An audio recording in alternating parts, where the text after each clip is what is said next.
Hey, Hi Eddie, how are you? very good. Thank you. First one's on. Ha. Yes, you're first up. We've got some other people in the waiting room, so that's good. People have gotten very early. I think Rolf is coming on soon. So looking How's good. how's life in West Australia? Weird. We got a bloody recalcitrant premier who's cut us off from the rest of the world. So everyone else from tomorrow can travel internationally everywhere. We can't even go to another state without quarantine for, getting permission and quarantining 14 days. Like, it's outrageous. You're always different. You're always different. But no COVID, but Thanks, Ralph. Yeah, good.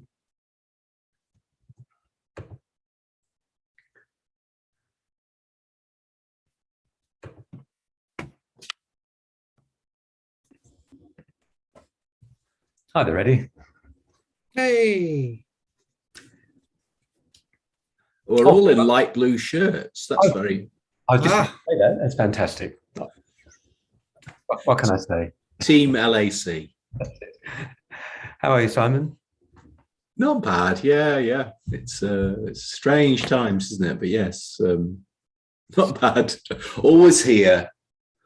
Always in the office now. Never traveling. Yeah, that's weird, isn't it? Sad fact of life, I'm afraid. Yeah.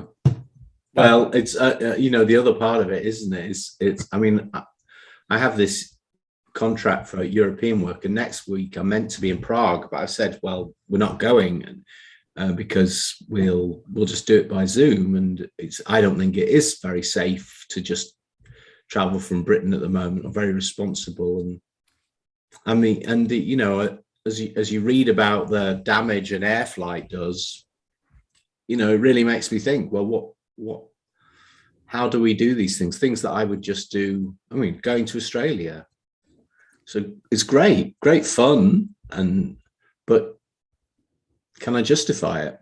It's hard. Yeah, it's really hard now.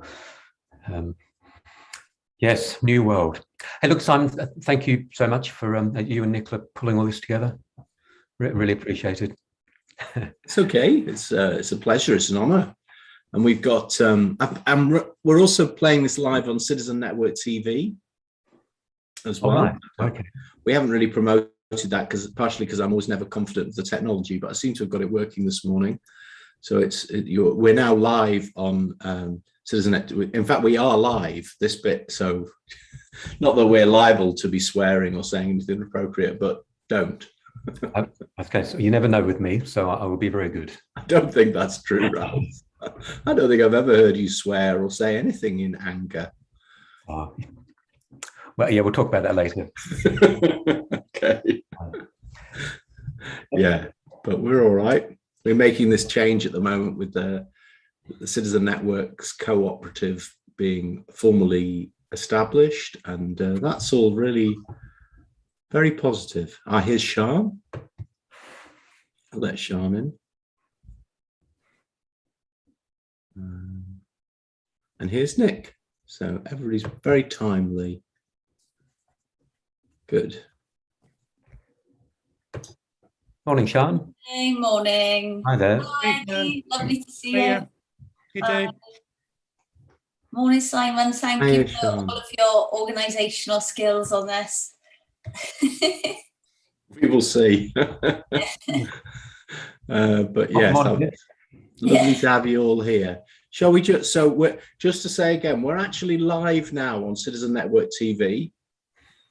So we are live, but we're obviously still in kind of in the waiting room. We'll start the proper thing formally at 9. So we've got kind of 10 minutes to just double check everybody's happy with the process. Yeah, did everybody got the notes, presumably, because you've all joined. So are you happy? So I changed it a little bit from the spec because in my experience of doing these kind of things is that it's very hard for people to be precisely on time, and it's really important that everybody speaks quite early on. So I really wanted to just follow this pattern of, I'll say a little bit at the beginning, ask Ralph that kind of introductory question, Eddie, Sean, Nick. So in a sense, you're all present. And the way I'm going to set this up is to have us all pinned, so we'll all be visible. So it's more like it is like a question time panel. Like I don't know, Eddie, if you've ever seen Question Time, or you know what I mean, though, anyway. And these political shows where all of the different panelists are present. So obviously that demands that we all maybe still need to mute ourselves when we're not speaking to avoid extraneous noise. But do feel like you can kind of engage with other people's questions, as long as we don't kind of get pulled too far off track. It's, I think, better for the audience to see something a little bit holistic. And I think if not right at the beginning, because I think that would be a bit too distracting, but once everybody's present and we've got rolling, if Eddie, you feel like, I don't know, Sean said something about research, but you really want to make an additional point based on all of the years of research, you might just want to kind of indicate or even unmute yourself and come in on the question, and we can cope with that. Yeah, so it's not like a kind of really rigid process. It's okay if we get a little bit of, because you'll all be polite and respectful, and actually I think that's better for the audience. We hope we'll get questions from the audience, but you never know, do you? So you don't know whether we'll have hundreds, and I'll be mentally going through that and trying to bring those out, or we might get very few, and then I will use my list. Obviously, I think that I'm going to be drawing attention to the book at the beginning, and I think, Eddie, you rightly want to make sure that we, in a way, deal with some of the things that are quite innovative about the contents of the book, that reflect the last 5 years of learning and thinking. My sense is, though, that might be best to kind of emerge a bit, but as we go through, that's a line you or Ralph or any of you might want to reinforce.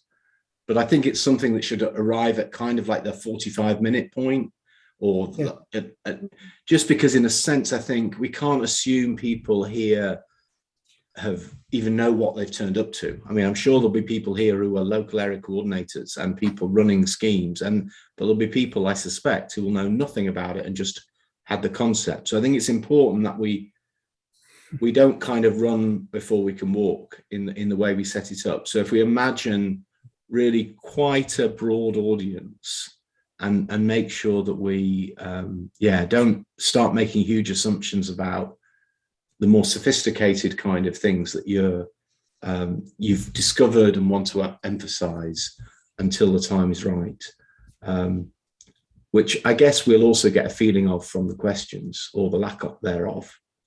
So that's the logic of what I've tried to set up, and obviously some of it's just going to go by feel and what feels like where the drift of the questions. Sean, I'll probably kind of artificially try and push a couple of questions, not artificially, but you know what I mean, try and get you in because you've got to go. So yeah, I'm so sorry, inconvenience of teaching. Yeah, well, timetables don't wait. So I think yesterday the suggestion was talking about some of the challenges might be useful in the research context, and what we learned, or what we sort of found in that early formative stage. And then I if there's time, maybe just talk about what's coming ahead for the new one now in Swansea as well, in the new summative evaluation. But that's the sort of areas that I'd be very comfortable talking about, but obviously I can interject, or please interject me, I'm happy with that as well. So yeah, I'm just going to turn this light off in the background. It's really annoying. It's glaring. So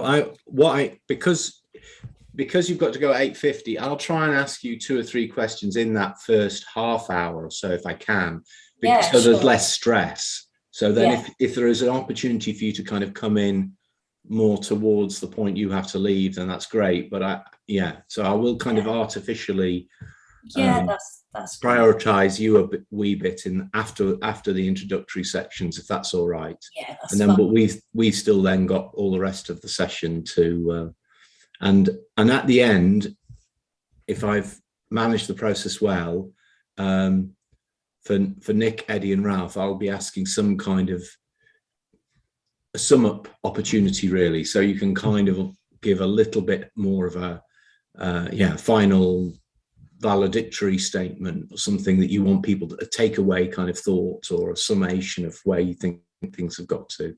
So that's the kind of flow of it, really. So we'll see what questions we get, but that's the plan. Any questions from me, from any of you now? Just, we've got 3 minutes before we'll start letting people in. I've got a screenshot to put up live as people come in, and then we'll start a few minutes. It usually takes 3 or 4 minutes before everybody's in the room anyway. But any questions now in the last 2 or 3 minutes? Hey, Simon, the first question, which is about why is local area coordination important today, I assume you're going to be talking to that as the introduction? Yes. So, I mean, in a way, the way I'm going to frame it, Eddie, is, why is Citizen Network supportive of local area coordination? Yeah, absolutely. Perfect, but perfect. In a broad, general sense, without going into the details of it. So I'm going to start really by saying how proud we are to publish the book, and broadly speaking, why we think local area coordination is such an important social innovation. Yeah. Anything else, Nick? Is everything all right at your end? Yeah, that all sounds great. Yeah, no problems at all. I was when I was doing your bio, I thought, oh, I didn't realize that stuff about that you were doing in Tyneside. Yeah. I'd love to hear more about that for a Citizen Network sometime, if you ever. Definitely. No, it'd be good to chat about it. It's in a difficult position at the moment with COVID, not being able to do events. Most of us do events, but yeah, it'd be nice to talk about it. Yeah. It's one of the things we're not always we don't have fantastic content, but Citizen Network is really keen to reinforce this idea that everybody is welcome. Uh-huh. And so work around asylum seekers and refugees and immigration is really important to us. So yeah, do think about that. If we'd be very keen to tell people about what you were doing or anything that you would help. Thanks, Simon. Yeah, let's chat about that at some point. That'd be good. Thank you. All right. Okay, I'm going to put the little screen I put up. I can find it. And we'll if we just mute ourselves, I will welcome people as they start to come in. And so we'll expect to start at about 3 minutes past. I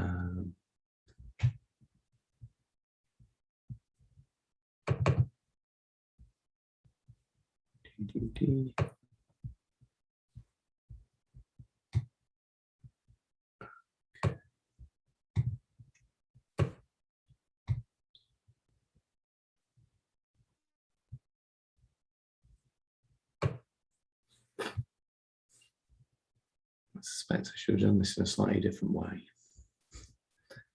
Okay.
Welcome everyone to the Power and Connection book launch. We'll just let everybody in the room for a couple of minutes and then we'll begin.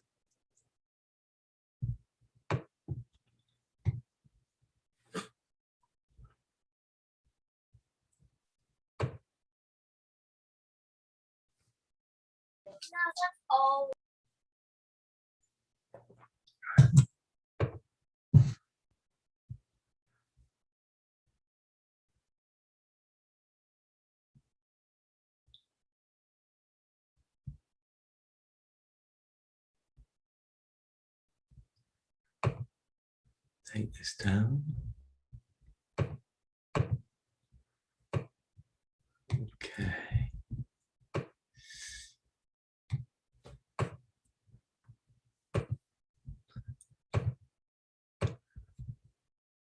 Okay, it's 2 minutes past 8, everybody. So I'm just going to give it another minute before we start, and then we'll crack on in. My name's Simon Duffy from Citizen Network, and I'll introduce the speakers in a minute or so.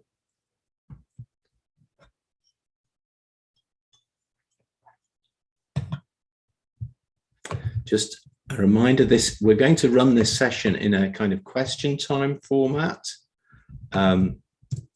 So please do put questions in the chat function. We may be able to open up discussions later on, depending on how it all flows. But if you put your questions in the chat function, we'll really do everything we can to try and get those questions to the panel over the course of the next 90 minutes. So it's 3 minutes past 8. I'd like to welcome you all to the book launch for Power and Connection. For this book that we're really proud to publish. It was a real pleasure working with particularly Ralph, Eddie and Nick on the book. We did a lot of work to try and make the book as clear and as accessible as possible, but also to bring together and synthesize a real wide range of the findings and the thinkings and the latest developments in local area coordination. So very proud of the book, and I'm sure some of the issues in the book will be discussed over the next 90 minutes. You're very welcome to purchase the book, and you're very welcome to go directly to the authors of the Local Area Coordination Network to get access to copies of the book also. Okay, where shall I begin? Well, first of all, let me say who we've got here. So I'm just going to, I have the pleasure of giving a very brief biography of the people present. This is not really adequate to all the many, many different things that people have done, but we have Eddie Bartnick with us. So anyone familiar with international developments in social justice and inclusion will know about Eddie's pioneering work on local area coordination. One of the original people behind the development of the concept, Eddie has been very active globally, helping people understand the value of this work and helping governments think about how to implement it for real. We've got Ralph Broad. Ralph is somebody who has been critical to the development of local area coordination in England and Wales, the development of the Local Area Coordination Network, but he's also been very active back in Australia, where he originally comes from, although I have to say he's now really a resident of the north of England, where the best place in the world, so we're very happy that he's here too. But he now also has been leading the work to support the development of local area coordination in Singapore, which is a very exciting development. We have Nick Sinclair here, who leads the development of local area coordination in England and Wales and convenes the Local Area Coordination Network. And he's also the founding chair of Culture Connect, a member-led organisation of people from all over the world living in Tyneside, many of whom are refugees and people seeking asylum in the UK, which I was just saying to Nick in the introductory section, how excited I was to discover that, because that's really important work in times like this, where, you know, we have even governments excluding people and disregarding people's human rights. And finally, we've got Sian Roderick, who's Senior Lecturer and Deputy Director of Postgraduate Research in the School of Management at Swansea University. And she's led important research on the implementation of local area coordination in Swansea, and continues to be working on these issues. So it's great to have a proper kosher academic with us. Always hard to get them to break away from the university context. And Sian has to leave us, sadly, at 10 to 9 to go and teach people. How outrageous is that? But so I'll probably try and bring Sian into the conversation early as we talk. Okay, so I'll just repeat again for anybody who's joined recently. This is a kind of question time format. So the panel's going to be here. This is going to be a chance to ask people the kind of questions that are really on your mind about local area coordination. I'm going to ask some initial questions of the panelists, and then I'm going to try and give them as many questions as you give me. If you don't give me questions, I have plenty up my sleeve anyway. I just wanted to say at the outset, I think the question Eddie wanted me to ask is, why is local area coordination important today from my perspective?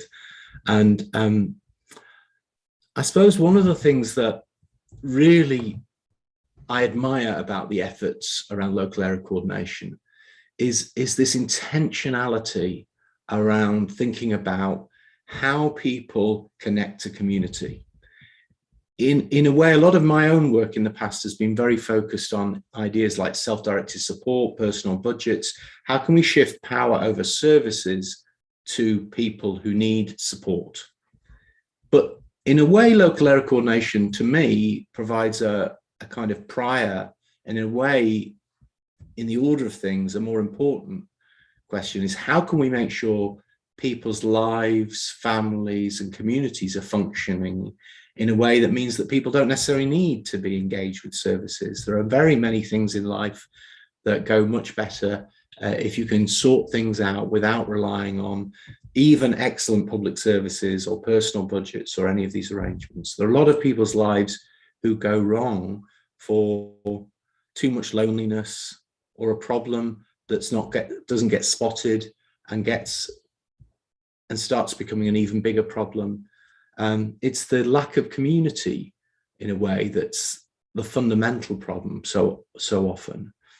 And local area coordination doesn't pretend to be the answer to that in some kind of universal way, like a service answer to the problem of community. What I like about it is it's the very disciplined, thoughtful approach, which says the system itself, government and all of its attendant services, has to give intentional, a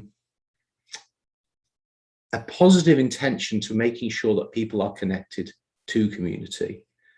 It obviously needs to do lots of other different things as well, but this thoughtful approach, which prioritizes community, has been so lacking for so long. And so to see people putting practical measures in place and then thinking very hard about what's working, amending and developing those ideas is really inspiring. And to see a social innovation that's really been carefully developed over now what is, well, over 30 years, is very, very inspiring. So that's why I think it's important, because it's not pretending to solve a problem, which is in a sense a huge problem, but it's committing to seeing that problem as the central problem. And it provides a bridge to ensure that states and services stay connected to community. That's what I like about it. So I'm going to ask my first question to Ralph, and I'd like, Ralph, could you say a little bit about, just in general terms, because we know some people who are here today are people who are quite expert, but some people might not know very much about local area coordination at all. So could you explain what it is and how it works? Yes, well, thank you, Simon, and I welcome everyone who's watching as well. It's really nice to be involved, and thanks, Simon, for hosting this session also, and your long-term support and with local area coordination, much appreciated. And so, look, I'll do a quick 4 or 5 minutes around what local area coordination is and how it works. And I think starting from the start, just got to recognise that for many people, finding early or ongoing assistance with issues they might face in life can be really hard sometimes. And services can be quite difficult to access and navigate. If they don't meet eligibility criteria, sometimes have to often wait for the situation to get worse before being eligible for help. This can store up further issues, family breakdown, potential harm, and increased costs for the future. It's not desirable, it's not sustainable, and it just doesn't make sense. So local area coordination is trying to turn this upside down, being very accessible in a local community, no rationing or eligibility, people can access it directly, and having a much stronger focus on prevention and capacity building. Now, we'll probably use those terms quite a bit today. So local area coordination itself is an accessible, long-term, evidence-based capacity building approach for walking alongside people of all ages and all backgrounds in our communities. It moves from a crisis and service focus to a much more inclusive, whole person, whole community, prevention, capacity building, and resilience focus. So it's trying to do almost the exact opposite, but as Simon says, that real strong connection with services and community at the same time. So some key local area coordination outcomes include fundamental stuff, people living rich and fulfilling lives, having supportive natural relationships, being active, valued, contributing citizens, and really paying attention to nurturing family resilience. These create the conditions for reducing demand for and dependency on services and funding. You can't do it through eligibility or rationing. It happens through building resilience. the idea of service users to citizens. Now, it's also about building more welcoming, inclusive and supportive communities, stronger communities where we can connect with people are part of the solution as well, the things working together. And it's also about contributing to transforming service systems and making more effective use of resources, where services have a really strong partnership with and connection to community, and they complement rather than replace the wonderful stuff that happens in community. COVID has taught us that community is really strong and really supportive. We need to support that, not interrupt it. So how do they do it? To start, really important, local coordinators are recruited in partnership with local communities. They're embedded in and connected with both the community and the system, and they work alongside people and families, person by person, family by family, community by community. Everyone is unique. They'll be available in a range of accessible community locations and mobile across the local community for both early help and ongoing support. So this could include short-term support alongside anyone from the community, high-level prevention, helping them to build capacity, connections and resilience to remain part of their community, avoid crisis and avoid service use wherever possible in the first place. But also some longer-term support alongside people who might be facing some really complex or enduring life issues. So people at imminent risk of crisis or becoming dependent, and helping them to find sustainable local solutions and helping them to stay strong in their community. But also people who are already dependent on services to become less dependent and more connected and more resilient back in their own community. The local area coordinators themselves, so it's a person working in a small local community, they start by taking time to listen and getting to know people, families and communities well. Understand what matters to them, their strengths, aspirations, their contributions, as well as their needs. If you only look at needs, you end up in services or waiting for services. And this is with the aim of helping to build resilience, relationships and sustainable local solutions wherever possible. The local area coordination role itself is really important. So we call it the connected role in the book. To make things simpler for people, local area coordination combines a range of traditionally separate roles into one person, and that person's locally accessible. A simple, accessible point of contact and support in the community alongside people of all ages and all backgrounds in that community. So potentially, instead of having 10 people doing one thing coming into someone's life who's facing really complex issues, you have one person who's local, who does a whole range of things or can offer a whole range of things alongside people and families, but also in strong partnership with important services in the community itself. These might include access to information, self-advocacy, speaking up, really intentionally building personal relationships and local networks. These three things drive choice and control, information, self-advocacy, and relationships.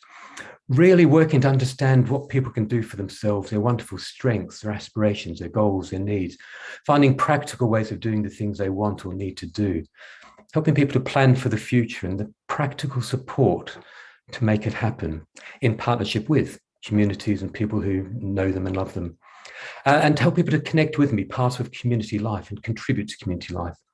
Importantly, but also at the end, helping people to access, choose and control support and services if they need the right support at the right time in the right way.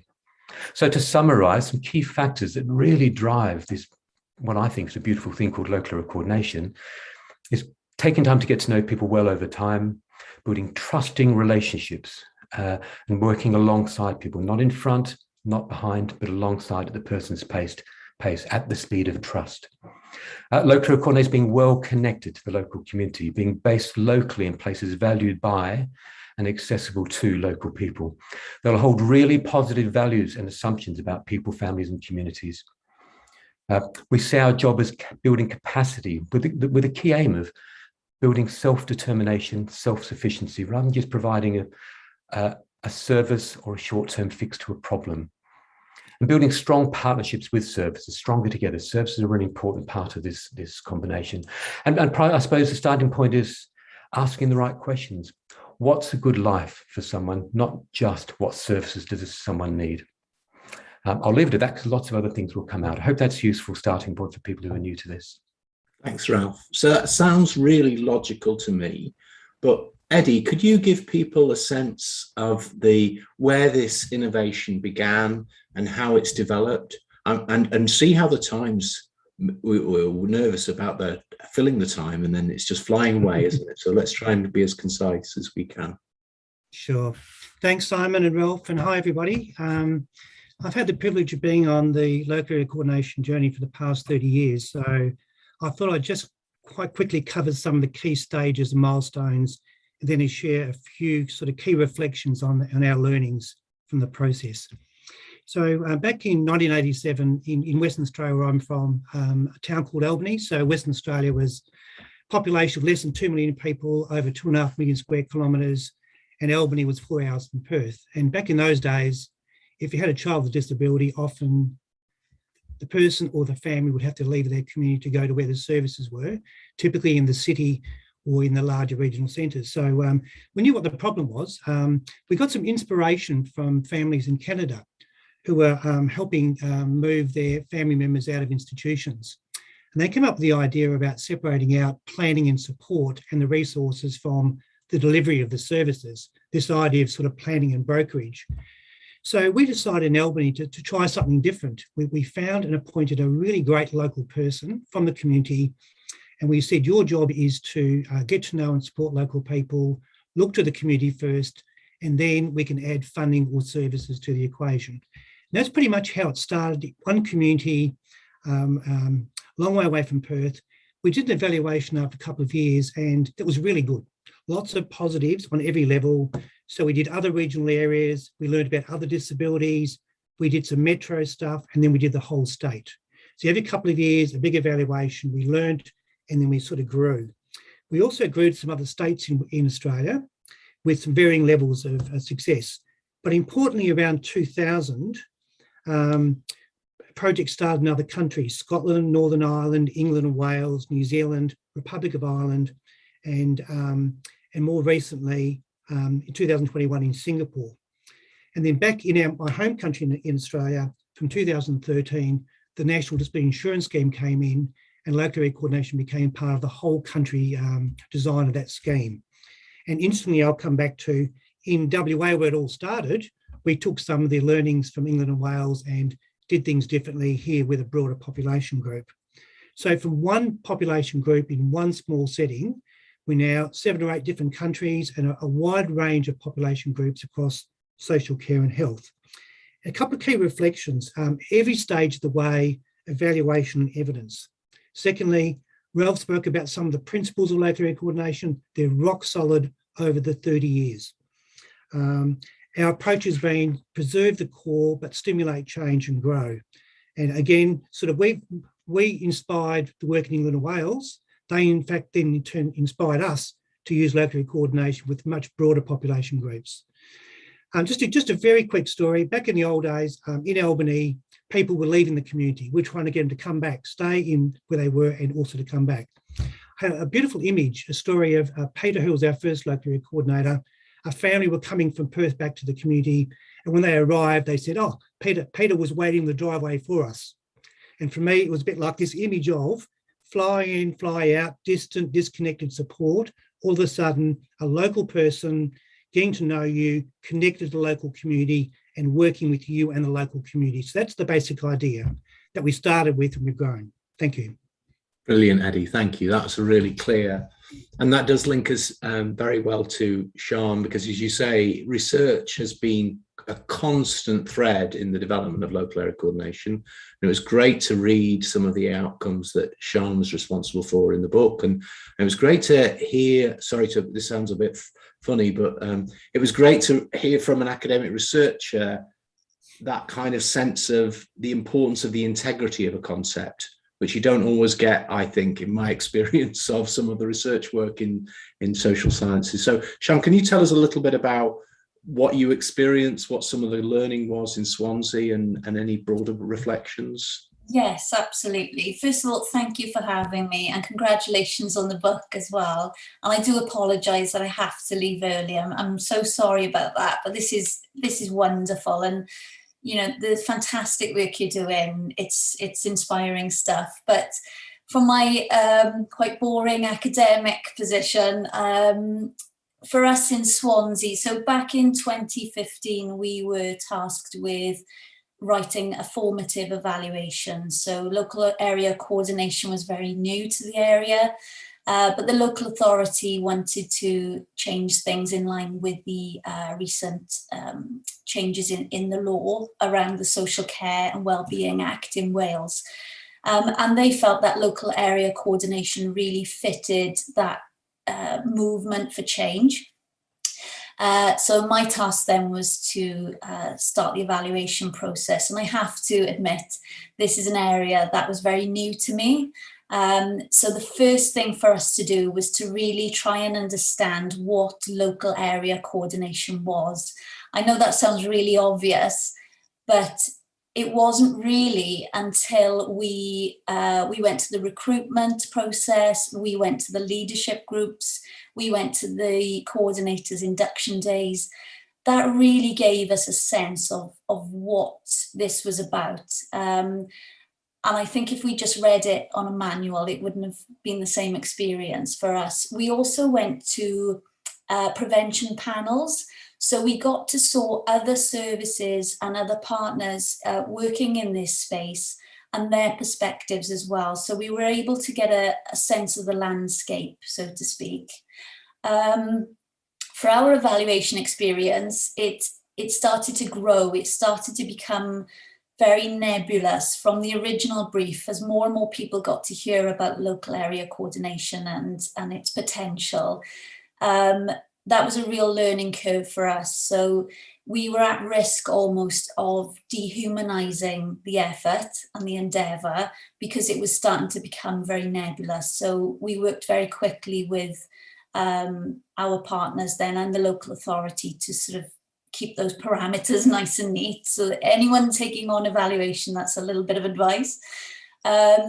Data capture as well becomes quite tricky because when the evaluation starts to grow, you're looking at different data sets and also different interests, and the focus for the research becomes slightly grey rather than a nice clear objective. So we went through a lot of learning processes as we were writing, but we saw a real opportunity here for some innovative research methodologies.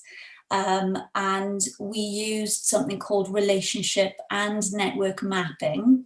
So we were able to show a community before a coordinator arrived, and then we were able to map the data points to show what a community looks like 6 months after, 8 months after a coordinator is dropped into that area and then starts to get to work. And the results were really phenomenal. We didn't expect the amount of data to be coming back to us at such an early stage.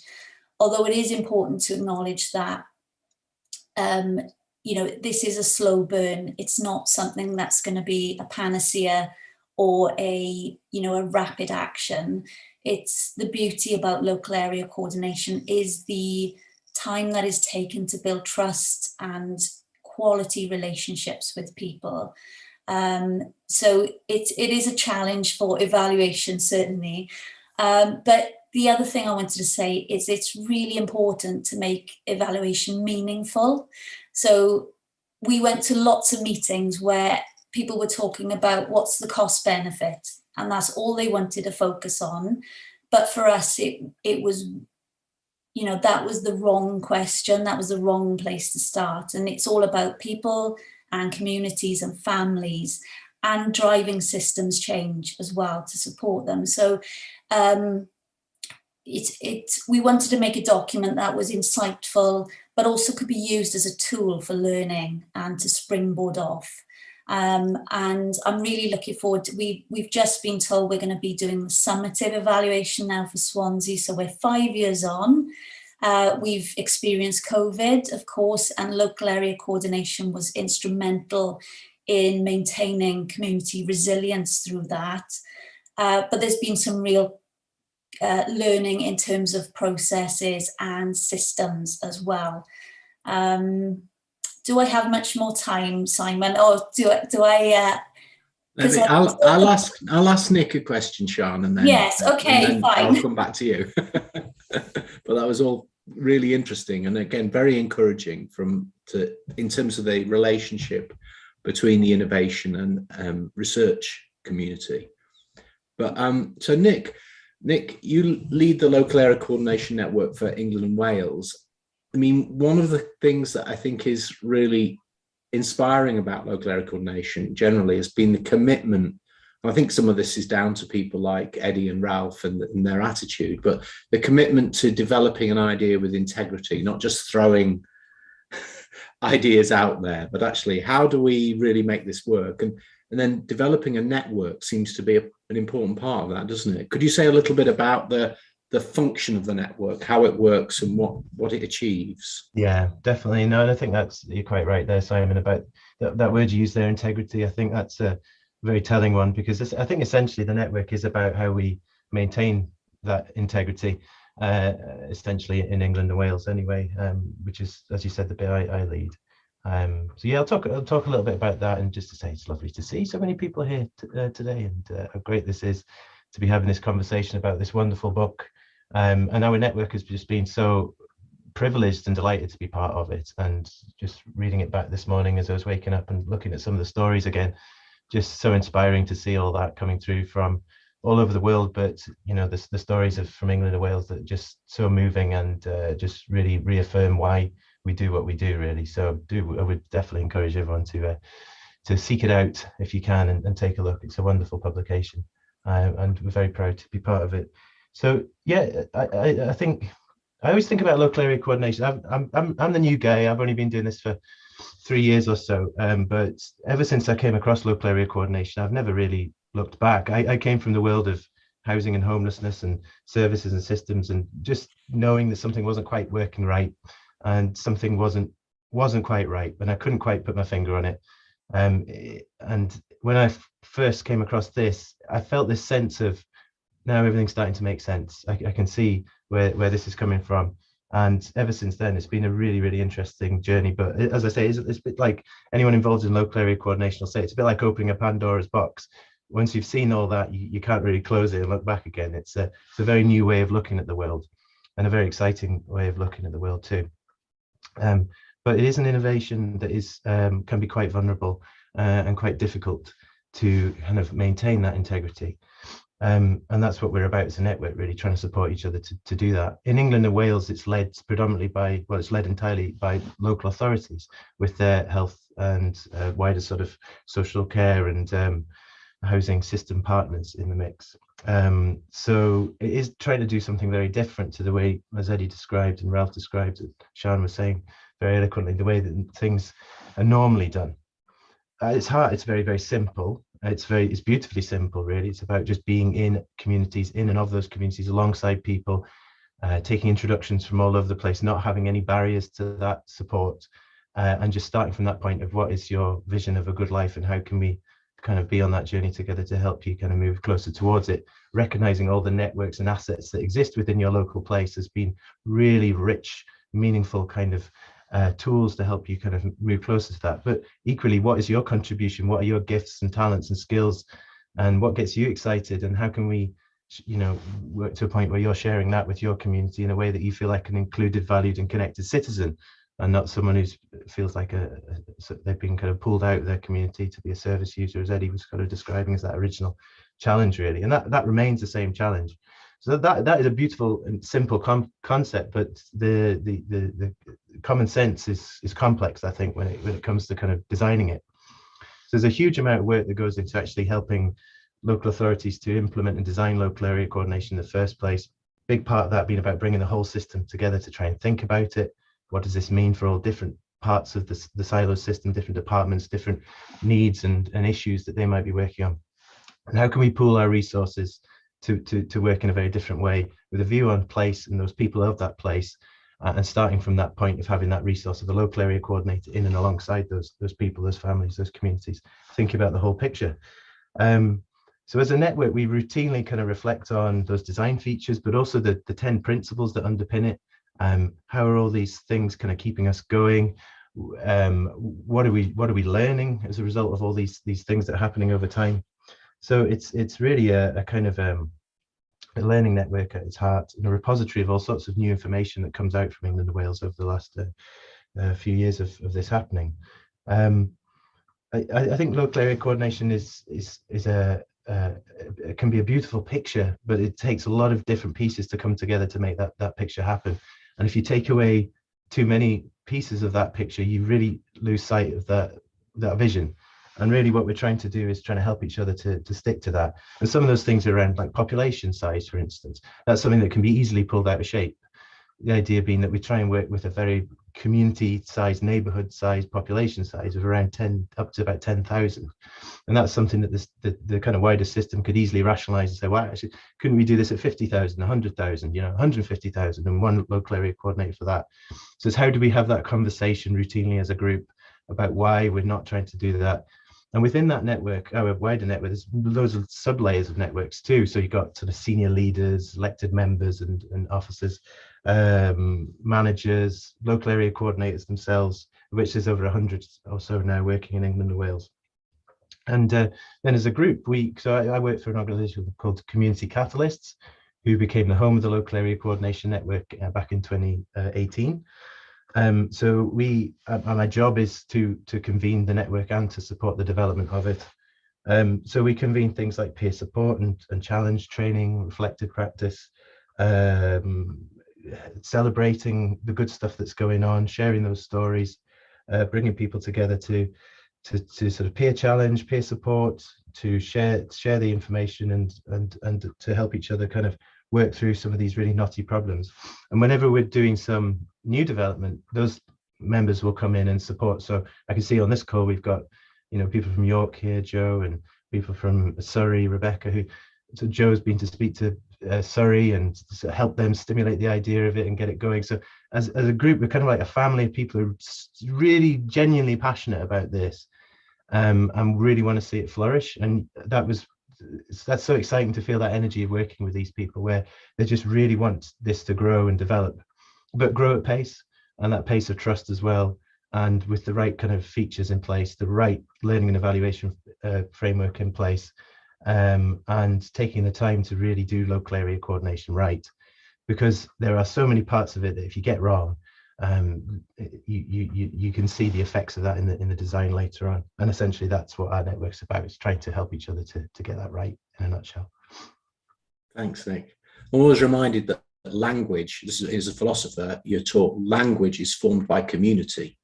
Like so that's what you're doing in a way, isn't it? You're really giving meaning to things through a community that can really think through how words have meaning, because it's so easy, isn't it, for things to just lose their sense of real function.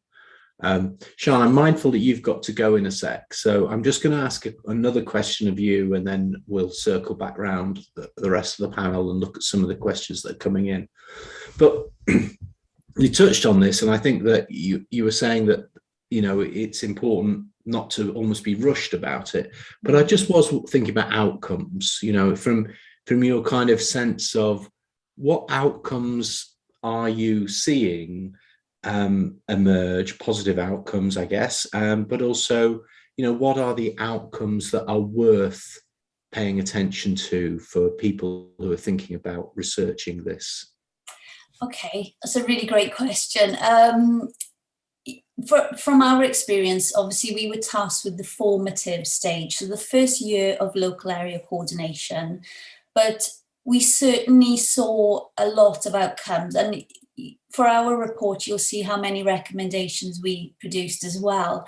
The first thing to say really touches upon Nick's point about the integrity of keeping, we in academic terms, and forgive me, we do refer to local area coordination as a model. I know that's not ideal, but it's so vital for that to be kept intact. And there's a strong causal link between effective implementation, but also its sustainability and its resilience going forward, and for it to really work that capacity building. So keeping the model intact and pure is really important. So that's the key thing.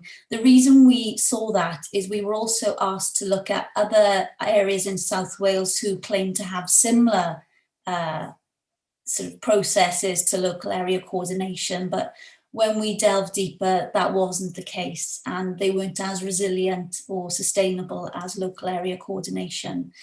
Recruitment, that was a real eye-opener. So it was done by the community, by a community panel. They chose their coordinator, and what that allowed was that coordinator to build very rapidly trusted relationships with those people. And then once they were in the role, they were able to springboard them into connections and making introductions. It works so well. So we've seen that time and time again through the recruitment process. And because the panel choose them, the trust is automatically there. It's there from a very early stage, and that's really important. Role design of the coordinators themselves. So they were given autonomy, they were given excellent training. They have the time to engage and approach a sort of a gentle approach over time as required, and the frequency as well. They have autonomy over the frequency of that relationship. And we were able to show through our data that there is always a concern, isn't there, when you don't have fixed appointments, or you don't say, right, you can have 6 sessions with a local area coordinator. That doesn't exist. So there's always a risk that they could be taken advantage of and end up in the same house time and time again. And that was one of the criticisms that we had. So we were able then to show through our data collection and analysis that that wasn't happening. So that isn't anything to be really concerned about, because the data wasn't showing that. But there's no service labels either. And we're not fitting square pegs into round holes by telling them what they need in their life, you know. The other thing to say is clarity and purpose of local area coordination need to be maintained. People will come and go, leadership will change, but having a good leadership group can often, we call them levers and blockers. So you'll always have blockers when you have new ideas coming in, or people who are not really on board with things. So you need the levers, and the leadership group certainly provided the levers. And they were from all over. So they were from the emergency services, from housing, social housing, etc. And they became really valuable in embedding local area coordination into the communities, but also communicating as well that what it was about and the good work it was doing. And there was also wonderful opportunity for joint working and shared outcomes, and really celebrating that. And that was leading then to these conversations around co-funding coordinators. So those are our initial sort of discoveries, but you can see how transformative they are. And yeah, as soon as I've done my summative evaluation in Swansea, I'll be reporting in, and I'm sure there'll be a lot more to be discussing, but those are the key ones, I think, Simon. That's great. Thank you. That's really helpful. So there's a few really good questions coming up in the chat. So now I'm going to direct this one to Eddie. Well, I'm not quite sure what you're going to say about it. The question was, do you know if the model is being used in Scotland? And I mean, I remember when you came to Scotland, because that's where I worked in the late 90s. Okay. And there's a bit of a story, I think, about that responds to what some of the other issues that Sian's talking on here, isn't that? Because that's an example of, I think, where a government got excited by the concept, but didn't necessarily put in very much thought into how to bring that to life. Could you say a little bit about that? I don't mean to be rude to anybody in particular. Nobody's got personal responsibility for this. No, happy to. And there may be, Ralph's had some more recent contacts, he can jump in as well. So, so you're right, Scotland were very excited about the outcomes, the evidence, what they wanted to achieve. But the way in which things work in Scotland was they put out a guidance, and they allowed local authorities to choose what they did. And so when they did the national evaluation of local area coordination in Scotland, you had this variation from the quite extremely brilliant right through to something which was indistinguishable from other services. And so I think the key learning there was that unless there's sort of clarity around the integrity of the approach, if people just pick and choose parts of it, you don't get all the outcomes. And so this was a very, very key learning for us. And so, so Ralph, I might just sort of pass on to you, because there's the good and the not so good of what we've done, and as important to learn about what's gone off the rails as it is to learn about what's worked. So, Ralph, do you want to? Yeah, thanks, Eddie. Yeah, but as part of writing the book, we did a lot of re-looking at all the evaluations that have happened in the last 33 years. And one of the clear recommendations from Scottish Government was that there did need to be greater clarity, consistency over the design and implementation or delivery of local area coordination, because 32 local authorities have sort of been done in 32 different ways, a couple of which were spectacularly good. I remember being involved in with Archie Rose in Stirling. Stirling was a wonderful local area coordination area, absolutely brilliant. Others, really good people trying their best, but it had been pulled out of shape. And once it's pulled out of shape, it's really hard to deliver community-focused, strengths-based, intentional work. It become more reactive and service-driven again. There's still some really good people doing local area coordination in Scotland. Most aren't quite in shape, even with what was designed 20 years ago, but definitely not thinking about this much more inclusive whole system approach at the moment. But there's some really interesting conversations emerging with Scottish Government and a number of local authorities that are doing a version of local area coordination who would like to now move to the more inclusive whole community, whole system approach. And there's a couple of areas not doing local area coordination that would also like to explore it. And I've just received an email from some NHS colleagues as well, looking for some information about local area coordination and integration and health outcomes. So some really positive conversations. It's quite difficult to move from something that's been pulled out of shape to pull it back into shape and then pull it into something new and inclusive, from a service specific or service label approach to a whole community approach. It's a bit of a journey, but it's actually quite an exciting one. So I'm really hopeful, really good people, really innovative people in Scotland who would like to move into this space that actually delivers many of the aspirations of Scottish policy and strategy and at that senior level. So I'm really hopeful, really positive. There's a question from Mark John Williams, who I know very well as kind of a leader around person-centred planning and inclusion in Wales. I thought was an interesting question as well. So Mark is asking about, I think, the relationship between local area coordination and concepts like the development of a circle around folk and the way in which circles can be used as a kind of intentional approach to growing community and better support and better inclusion. I suppose that also touches on just the relationship between local area coordination and kind of other good stuff as well that's going on, and the kind of issues of boundaries a little bit. I'm not quite sure who's the best person to respond to that question. It seems like a good question, but I don't know whether Nick or Ralph or Eddie particularly might. Any one of you?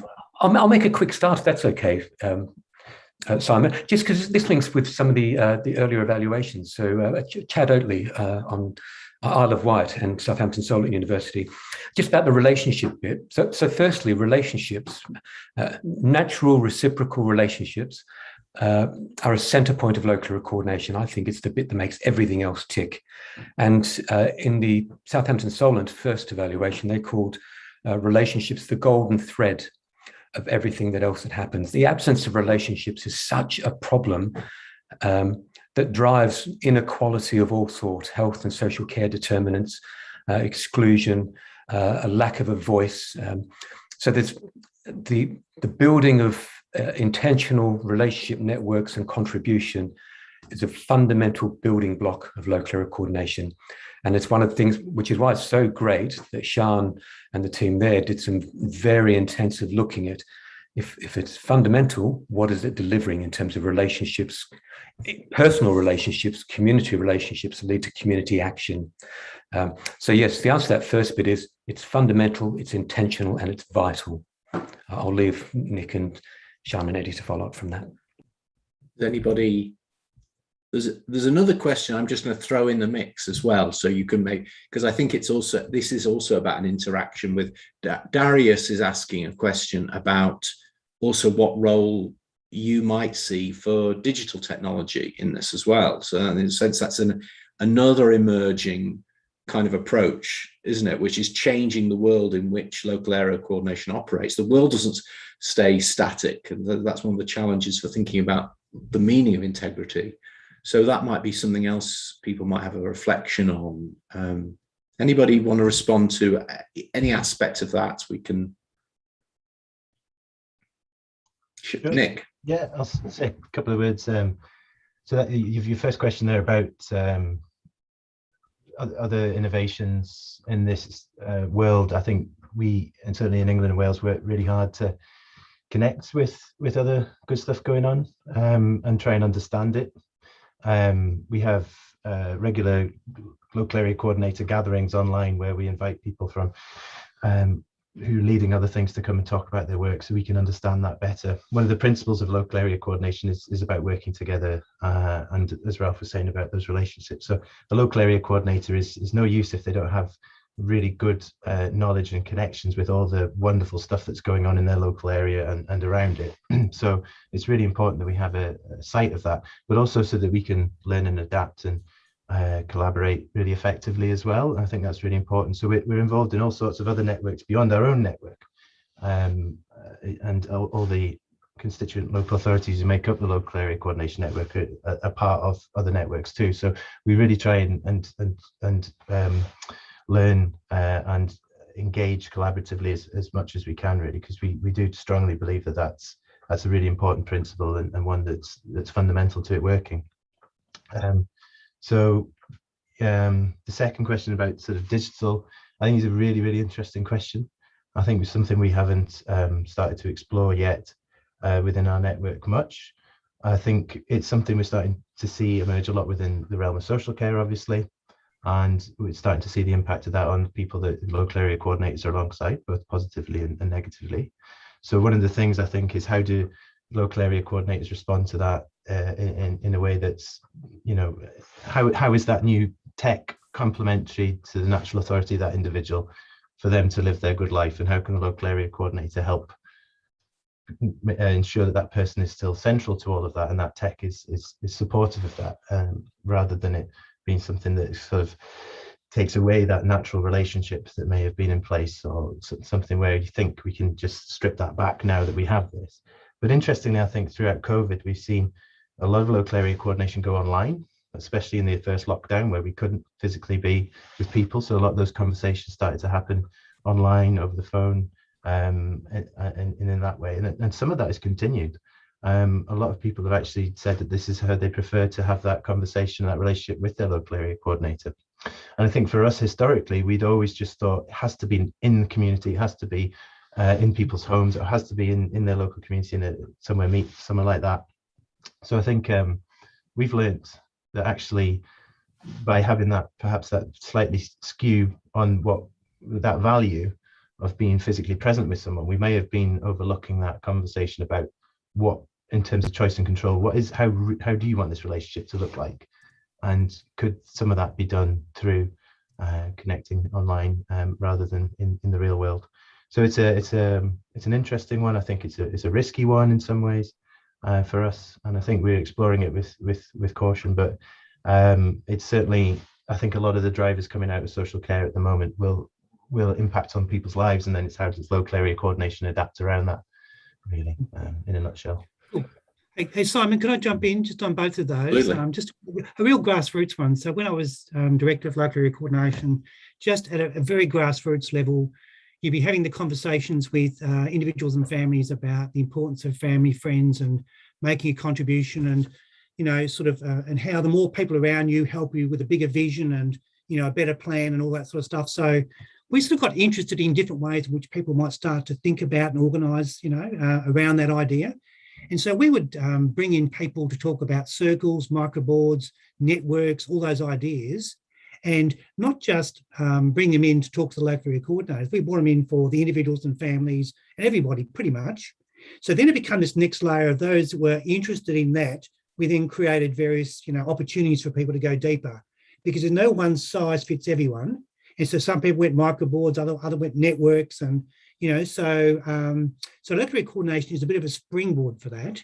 And a nice use of technology is there's a network technology around circles that uses technology and like a little Google Room for people to organise meetings, arrangements to provide support for an individual, so that the network can keep in touch, and they can do that sort of virtually. And it's like an aid to the functioning of the network. And so it's a program called TIZE, T-Y-Z-E, coming out of Canada. So it's actually like a further extension about what people can do to use that to support their network of support. Thanks, Eddie. I think that's really important, isn't it? Because I think one of the great things about local area coordination is it's not pretending to be a panacea. It is a bridge to the different things that people might need, and it doesn't assume, because the whole, in a sense, challenge is that we kind of know that our communities and our public services, as they're currently configured, are not functioning well for lots of people. So we have to think about kind of systemic change and community change as part of the process, don't we? But the local area coordination is that kind of that fulcrum point, maybe, for the way change is managed. I'm mindful of just picking up some of these almost slightly techie questions that I think are quite interesting. And Ross has asked a couple of questions, but one I do think this always intrigued me. So I'm going to kind of ask my version of Ross's question, is the issue of like the accountability of who the local area coordinator is, who's managing them, who's recruiting them, because that has varied a little bit, hasn't it? And in certain contexts, local area coordination has been challenged to respond in slightly different ways. Would somebody like to speak to that whole issue of kind of, who does the local area coordinator belong to, in a way, that's an unfairly sharp way of putting it.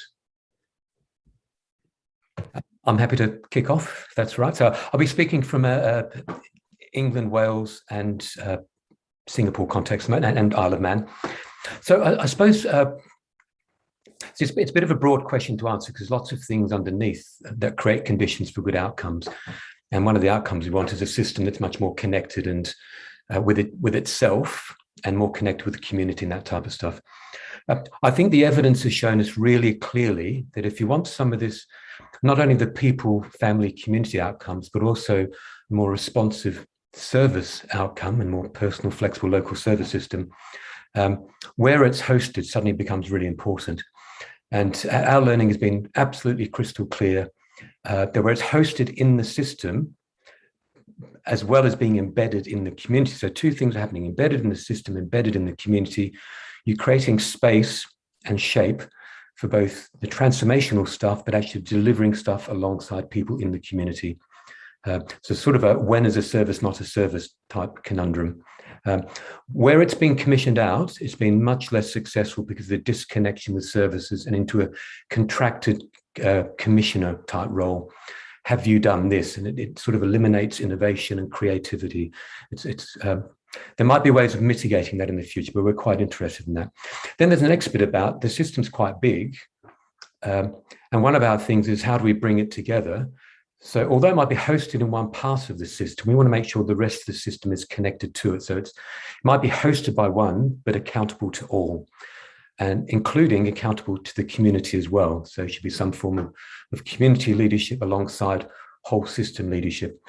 So in England and Wales, I should really do this. There's hosted by adult services, public health, community provision. Singapore, it's run by health. In Western Australia, it was run by Department of Communities. So there's a whole range of things, but then they're pulled together as part of another system. The new program on the Isle of Man is a whole government responsibility. So it's not just health and social care, because integration is about much more than health and social care. They're just two bits of people's lives. People's lives are much bigger than that. So it's including a whole range of government department leaders and community and third sector organizations all working together to take ownership of and contribution to this very community-facing resilience building approach. I'll stop there. Anybody else want to just comment? Because this is quite an important issue about implementation, isn't it? I mean, Eddie, do you want to say a little bit about this? Yeah, I guess I've seen every version from, sort of back in the early days, the West Australian Government Disability Services Commission hosted and ran local area coordination very intentionally and used that as the lever to really bring the information in and change the system. So it was very intentional. I've seen versions where it's been contracted out to NGOs. I guess what I would say is you've got the additional challenge of different NGOs and different partners providing something, and you've got the question of consistency of quality. And then you've also got the risk that it becomes a more distant contract management arrangement as opposed to a more integrated, free flow of information back and forward. And so I think the language I would use would be, if you're going to contract it out to NGOs or to multiple providers, you've got to be a lot more intentional around the network approach and about how you're going to safeguard consistency and quality. And then the worst thing you want to do is just leave it to a contract manager to manage it, because you lose you lose the intelligence, you lose the engagement.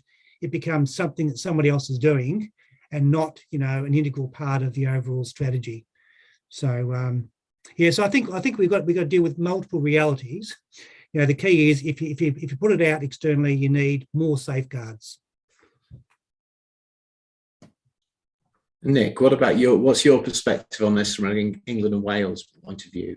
Yeah, it's a big question that comes up every time we're looking at developing a new area, and I think it's a really important conversation to be having, and constantly kind of revisiting it. But certainly, I wouldn't want to sort of just repeat what Eddie and Ralph have said, because I think that's all spot on, obviously. But just to add in, I think for me, it's about which part of our system needs to really learn, and where are those opportunities for these insights to affect that change.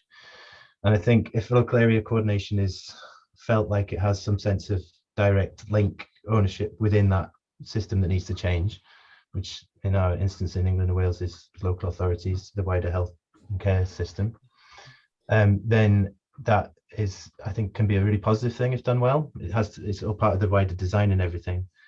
But if you've got a leadership group that's made up of a really reflective mix of people from across the system leaders who are thinking about doing things differently, local people, organizations, VCS, all coming together to think about place and the people in those places, and how can we build this up and spread this over time. So the logic being you start small and you grow, in England and Wales certainly. Then you've got a real opportunity there to gain new insights, a real rich understanding, and do something really proactive with that in real time as well. Not have to wait 2 years for data and information to come out and then make decisions based on that, but actually, what is it that people are saying? What works and what doesn't? What could we do differently tomorrow? And let's go and do it. And I think actually during COVID that was kind of all over the country, that was kind of, accelerated. But certainly where there was a sort of local area coordination leadership group in place, they were thinking, right, we got these people in these communities.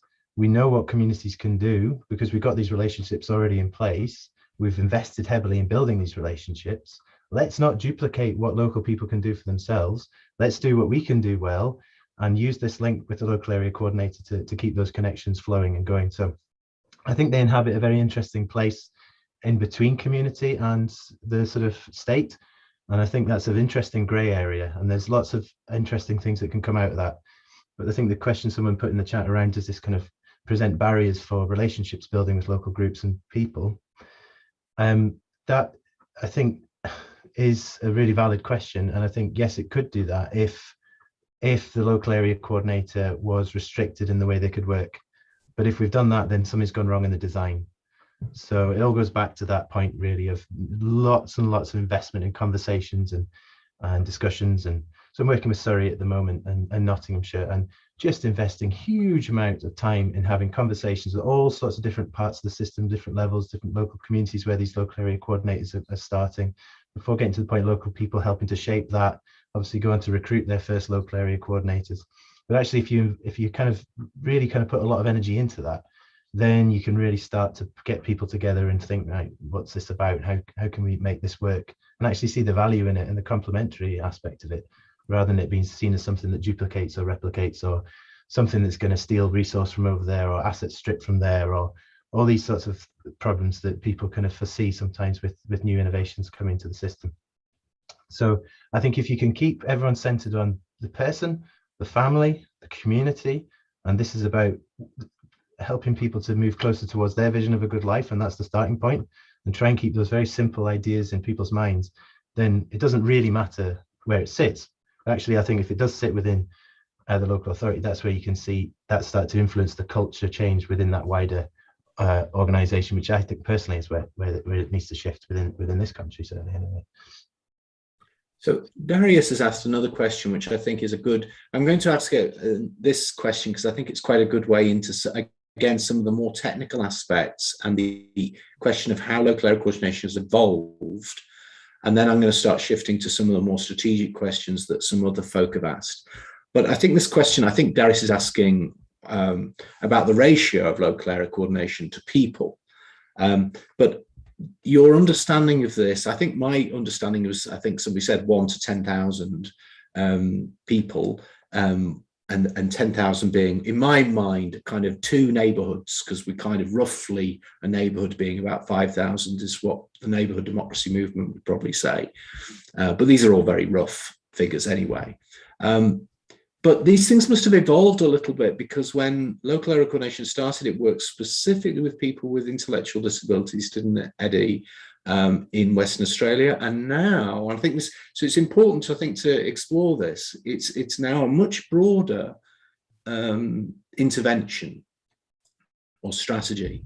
So, Eddie, maybe you'd like to talk a lot about that, the evolution of this, and Ralph and Nick could pick up from that.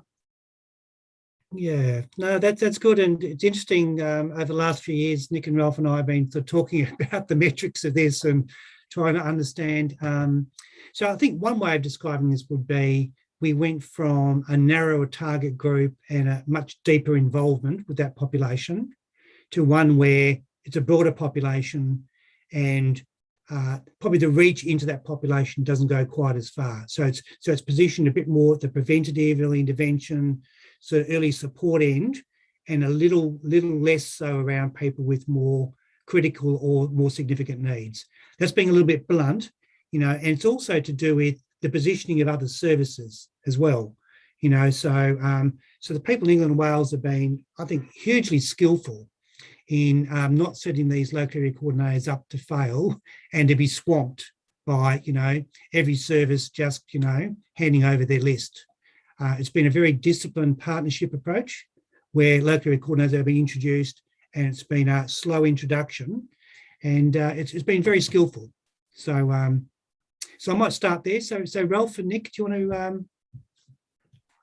Yeah, so I suppose when we first started in England and Wales, I built everything on the evidence of what happened before, basically in Western Australia and Scotland mainly.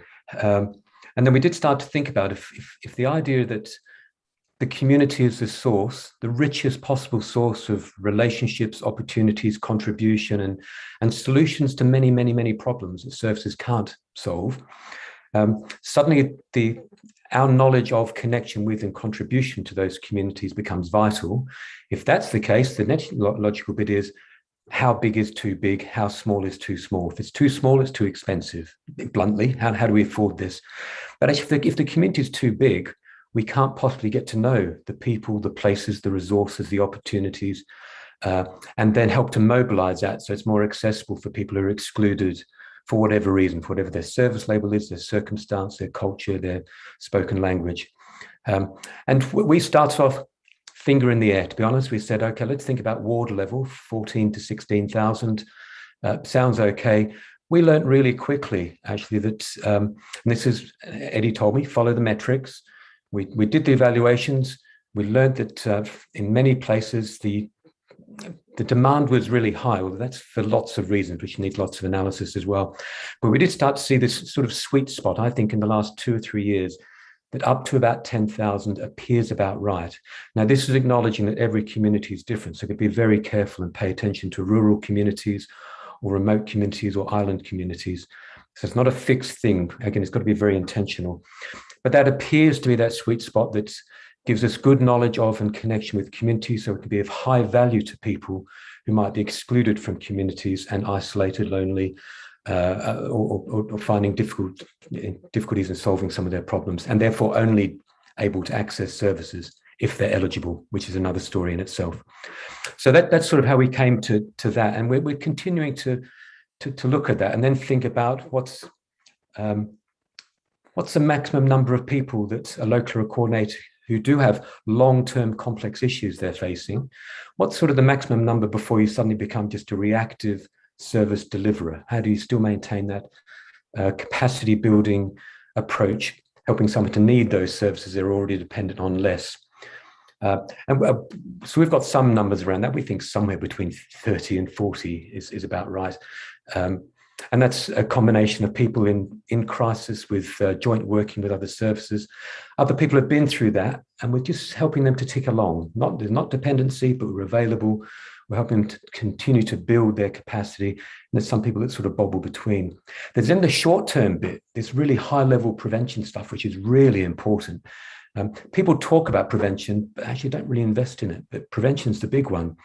I was speaking to Neil from Derby a few months ago, and he talked about local area coordinators might do some small, beautiful, short-term capacity building stuff with hundreds of people per month. One small intentional relationship building with someone else can be transformational for someone. A connection to a faith group can be absolutely amazing for a person who's moved into the community but knows nobody, but is a person of faith. Not just connecting and signposting, because they're very limited and quite often don't work, but intentional relationship development can be small and beautiful. So getting that balance right and maintaining connection with the community, we're trying to balance those three things at the same time. And it's all a bit of a numbers game, and we're learning as we move forward. That's very helpful. Nick, do you want to add anything from your perspective now in the midst of this in England? Yeah, I think that's this is just all the wisdom I received from Ralph when I started, and just how important that is to get that right and not let that kind of get pulled out of shape. I think for every area where we've seen local area coordination come to an end, which there have been a few, that population size has been out of shape at that point. There hasn't been a leadership group in place at that point. There's two consistent things that seem to be part of the erosion of the approach, or certainly there's a correlation between those things and local area coordination coming to an end or changing. So I think that's really important. And again, one of the points around integrity and trying to hold true to that, but equally involving local people in shaping what that community boundary looks like. And again, Ralph said to me, some people might say there's a massive road there that separates. We wouldn't even think that that's part of our community. So unless you're kind of out there having these conversations with people, from the early stages of, you've identified that is going to be roughly the area, because it's very important, I think, to not kind of go in and overpromise to people that we're going to bring you a local area coordinator and then nothing happens, because that's, that can happen as well, get that wrong. But if at that stage you're kind of saying, well, where would you say is the natural boundary of your local area, and what would we kind of work out being the population size, and that using the data available within the system, then that feels like the right thing for us to do. And it's something we're sort of trying to get really smart on, and not just use wards, because wards, I think the population size is out of kilter, and also it's a meaningless geographical boundary. It's a political boundary. It doesn't make sense to. I don't know what ward I live in, but so I think it's that's important to kind of get all that bit right, really, because it's a big part of the design. Yeah. Hey, Simon, can I quickly say that with this emerging work in Singapore with Asian Health, so think of Singapore, it's an island city of 6 million people on an island. For UK people, it's about 20% bigger than the size of the Isle of Man. And we're actually, we've had conversations again with our service colleagues and our communities to think about what would this look like for local people in a very densely populated city on an island. So there's multiple issues here. Island communities are different from mainland communities. A city island is something completely unique. And actually at the moment, it's very early days, but the 10,000 appears to be quite good. There's lots of interconnections between local area coordinators and the spaces outside of their area, because there's other local area coordinators. So this is the beauty when you grow local area coordination, maintaining the efficacy around size of population, and you've got people with intense in-depth knowledge of a locality, and you've got other people with intense knowledge right next to you. So the co-working of local area coordinators, because people go across boundaries all the time, this really intimate knowledge of local area of local areas is really powerful when you're alongside people who are struggling to move forward or wanting to move forward with life, who would otherwise be waiting for services. So there's, something very intentional and very careful needs to be thought out. The logic is, again, if you think about my logic before, if it's a population of a certain size, you're connected and you understand it. When people say, oh gosh, if we could have one local area coordination to 150,000, the outcomes would be 15 times better. Of course, it's not. They diminish really quickly because you're completely disconnected. So the value for money drops. And this is a good financial benefit, value for money, if you're thoughtful and intentional around the delivery. So, Hey, so sorry, go on, Simon, Andy, can I yeah. just jump in? Just quickly, it's sort of like, I think language is really important. So what we learned with the WA Department of Communities, where they went to a much broader population group, homelessness, child protection, domestic violence, older, like very broad. This sort of starting small and personal introductions as opposed to mass marketing and referrals and all that sort of stuff, like this seemed to be a very skillful, artful way of doing it. And they managed this process incredibly well. They were very, very skillful. And so it was just part of it was the approach, which was, person by person, locality by locality, personal introductions, connections, careful sort of partnerships with the services. So this is a bit more of an art form, I think, and very, very skillful. So it's not just in a sense the integrity of the concept, but it's the integrity of the implementation. Yes, It's yes. really important. Yeah. Okay. So Sorry, when Sian talked about the levers and obstacles for change in outcomes, these are the conditions that we're thinking of. This is the implementation stuff, isn't it? That you need to be very, very thoughtful about behavior, practice, everything in between. They're the conditions that enhance or obstruct outcomes and people leading their own lives and systems benefiting. If we get in the way, we can damage something that's very, very logical and very personal and very human. So I'm going to ask, we've got 15 minutes left, and I want to make sure that each of you gets a chance to kind of summarize some key points. And I'd encourage you to look at some of the questions if there's any way of threading responses in.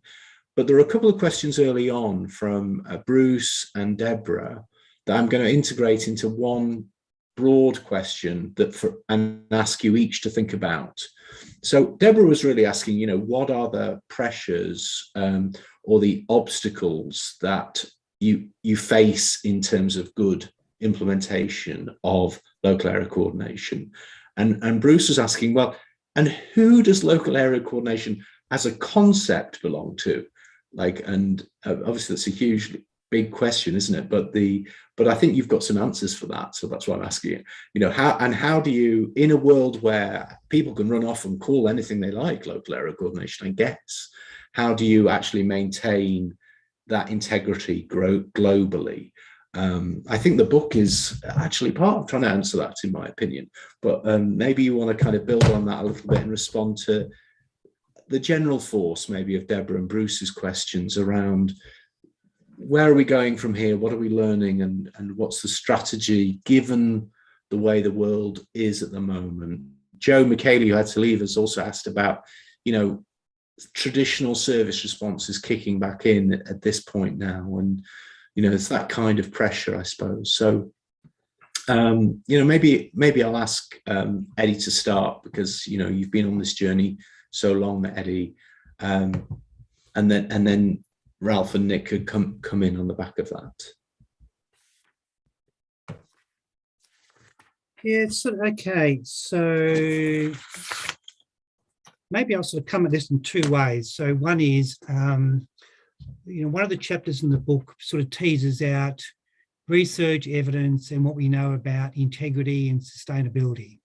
And so we've tried to pull that together into what we call the building blocks. And we say, okay, what the evidence is that in terms of initial design, implementation, and then sustainability, there's a bunch of stuff that we got to do, And so in some ways, I feel as though it's as clear cut as that, And for an example would be one of the key design things is around the role being an integrated role, based in local community, as opposed to some people look at the role and say it's a bunch of activities and we'll have 3 separate people doing those activities and we're doing local area coordination. So in many ways, that's simply not true. They're doing a bunch of activities, but they lack the integrity of the connectedness of the activities and the connection to community. So I guess I would say, we know the things that people do that go wrong. We know the positive things that people need to do. So we've tried to be really clear about those as building blocks that people can think about.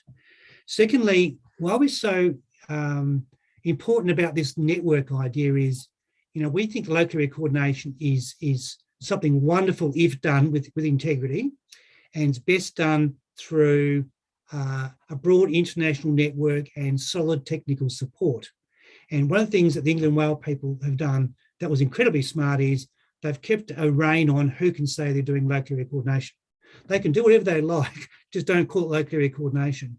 Whereas we've got other people that are calling things local area coordination that if you went through the building blocks are probably missing half of them. So I think sort of going forward, I would say, look, I'm really passionate about the values of local area coordination, but for me, it's the evidence and the building blocks. What do we know about what you need to do?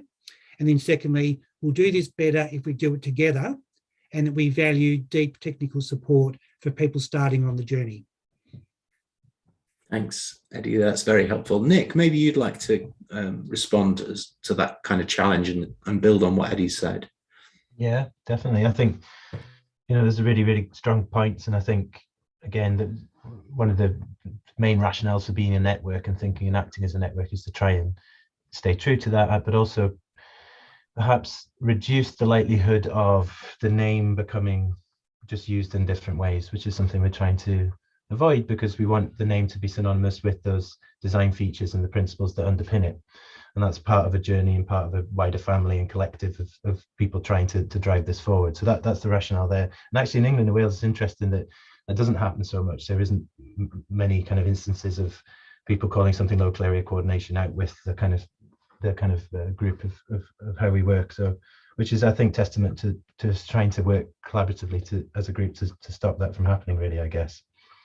But I think that is one of the main pressures and obstacles is how do you get this kind of going but also I think people are looking for very quick solutions to things at the moment, understandably. We've got some really kind of pressing socioeconomic challenges in this country right now, and people are desperate for solutions. And I would always be very hesitant to try and suggest that local area coordination is a quick fix for anything.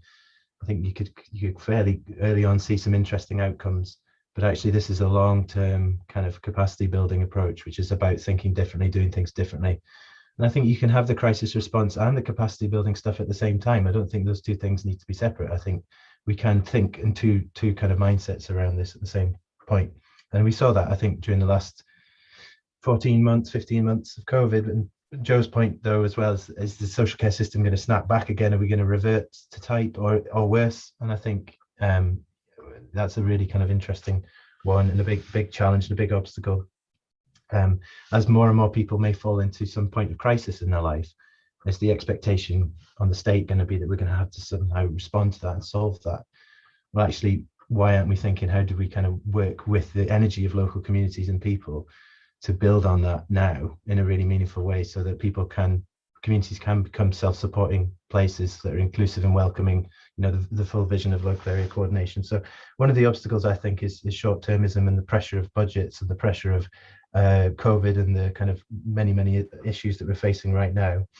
And the kind of the major social care crisis in this country that's happening. I mean, it can't be overlooked, but this is enormous, absolutely enormous. And I think local area coordination is feeling some of that pressure, to be honest, as well.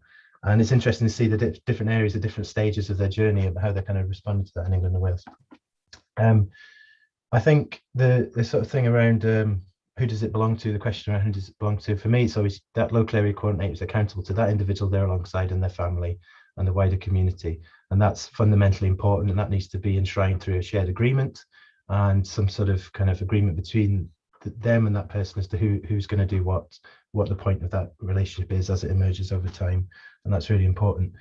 But I think being part of that local authority system, part of that wider health and social care system, means that they can walk in that world too. They've got to be bilingual, I always say. They've got to be able to be alongside local people and families and groups and be rooted in that community, but also equally be able to understand the complexity of the systems, the way they work, they don't work, to be able to challenge that in the right way at the right time, to be able to have those conversations.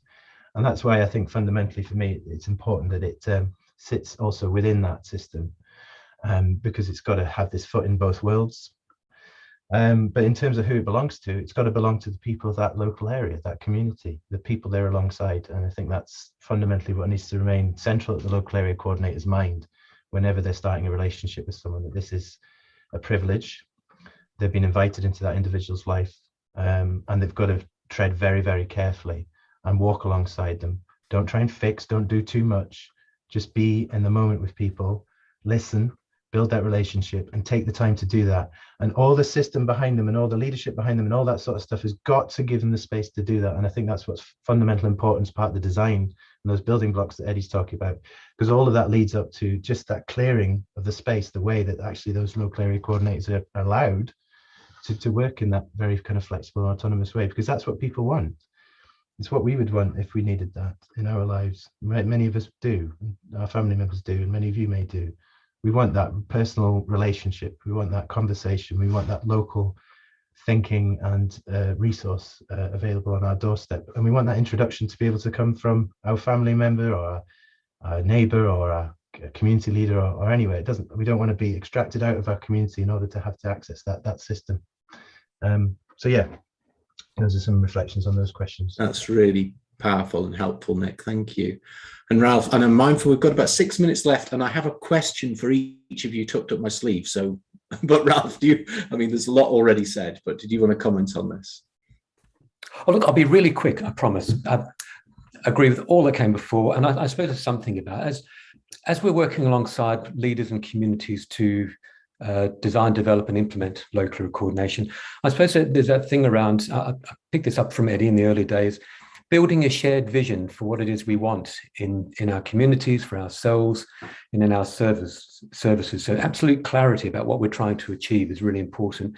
Then we can start to think about what are the range of ways we can go about doing that, what's in place, and where does local coordination fit, contribute and drive change as well? How do we make the most of this so that it brings mutual benefits across the service system and within community? So it's very intentional stuff. And that's probably linked with the technical support that Eddie's talking about. Let's work on this together to use the evidence to build something that's locally bespoke, but built on these core principles to drive people-led change. I think that's just very intentional stuff. Again, common word, local coordination, intentionality. So thanks all of you. And so, I think, and I would say if you want to, you should also think about how you use Citizen Network to support what you're doing, because I think actually Citizen Network supports a number of different similar kind of parallel innovations. And my last question really for all three of you is rooted in the work we're doing at the moment to develop the neighborhood democracy movement. So at the moment, there are people in communities who are kind of saying, actually, this neighborhood, we want it to be more real. It isn't real enough. It isn't powerful enough. It isn't democratic enough. It doesn't have enough resources or control over the resources and a whole set of things. I'm not going to give a whole lecture on that subject. But if you were speaking, not so much as being challenged by those people, but I think you've got something to offer to neighborhoods in a way. And so what would your message be? So giving yourselves each just a minute to kind of give a final message to the world about the use of, the importance of, or strategies for, what would you want to say to all of us who belong in neighborhoods? Because that's where we all are at some part of our lives. What's your message to us? I don't know. Yeah, I think Eddie should go first. Yeah.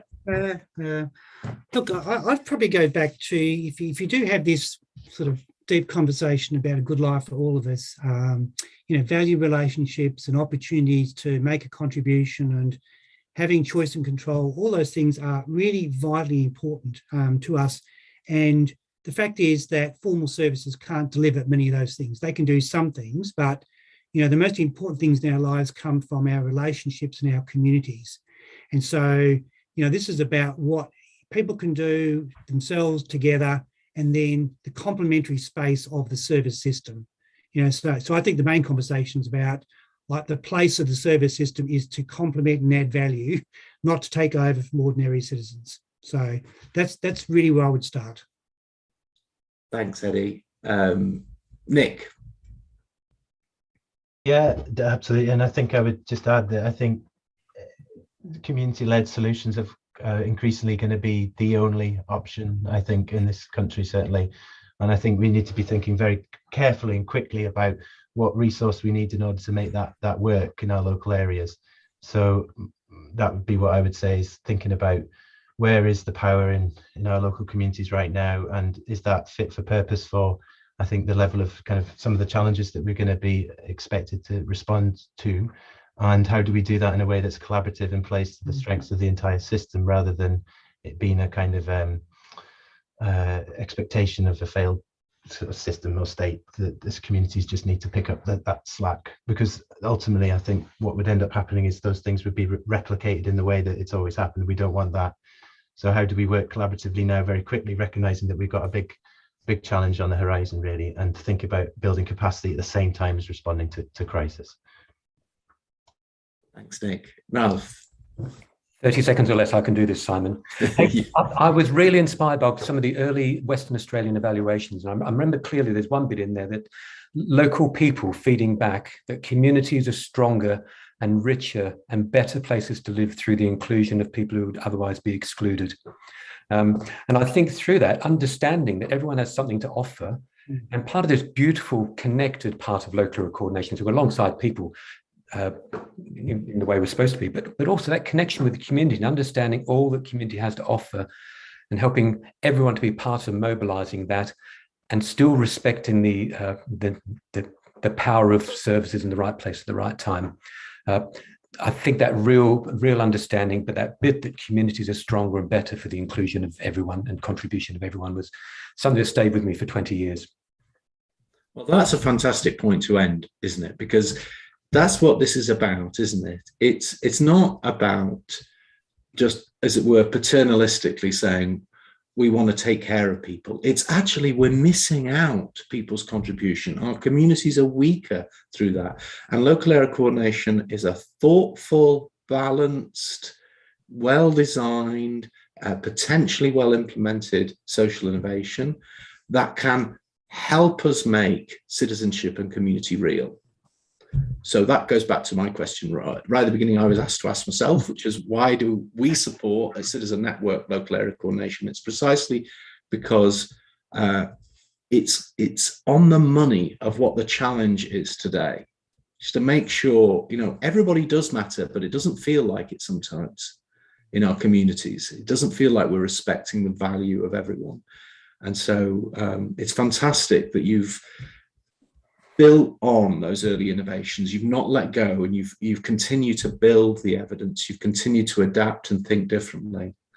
So I just want to give a big thank you. Remind everybody that this book is available in physical form. Sometime in 2022, we will make an electronic version of it available also. So those of you who just can't bring yourselves to buy a book, that's okay. We will make the information available. We are just over time, so I just want to thank our speakers so much. Sean, who's had to go, but Nick, Ralph and Eddie, thank you so much for all the work you've been doing, either for a short period or for an extensive period. It's all made a big difference, and I can see from some of the comments how pleased and excited people were to be part of this event today. We'll continue to share information through Citizen Network over the years. There's lots of information there already, and obviously reach out to Ralph, Eddie and Nick at the Local Area Coordination Network for technical support and advice if this is an idea that to you might be something you could do something with.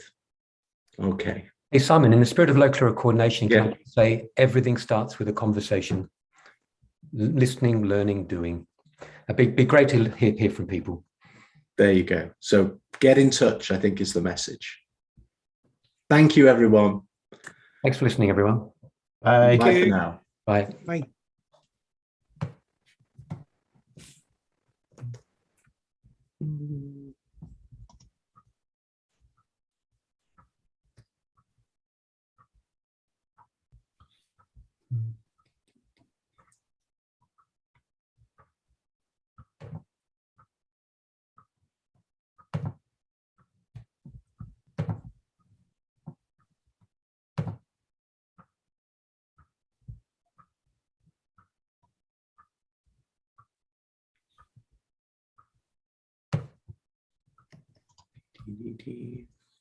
I just say, I thought that went well. I think. Do you think?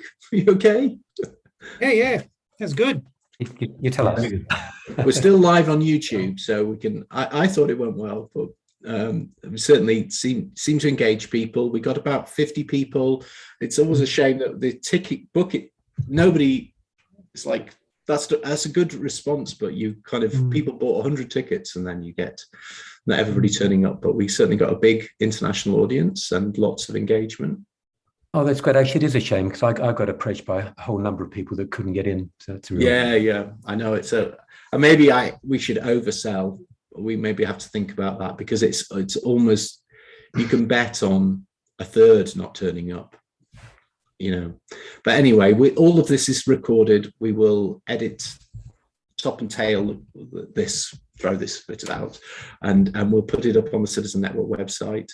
And we can always do other webinars in the future as well. So if we want to do something else, I know you can do this yourselves, but if you wanted to do something with us at any point in the future, we'd be very keen to support that as well.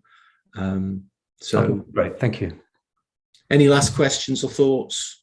Hey, yeah, I had one thought, like sort of